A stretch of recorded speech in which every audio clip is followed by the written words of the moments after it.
जान जी। टेंशन काहे लेता आवा तेलवा मौली दिरानी हो जाई पट से आराम जी। बढ़ल बाटे दिक्कत देले बड़ा बड़का साजा जी। बढ़ल बाटे दिक्कत देले बड़ा बड़का साजा जी।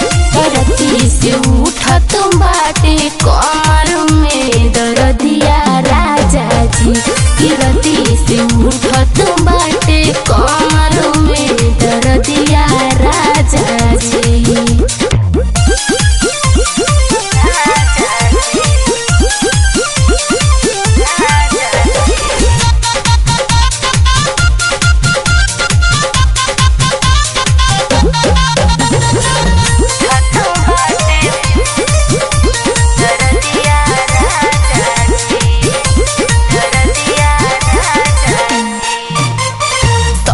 रहे कमसीन जवानी कोई दिहल नादानी हो।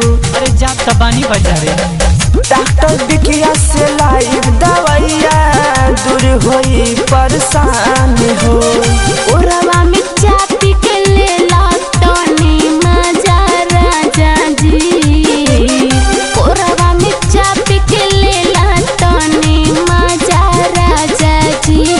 रती से उठत बाटे कमर में दर्दिया राजा जी। रती से उठत बाटे कमर में दर्दिया राजा जी। रहू न कभी कभी लइका बन जाइला।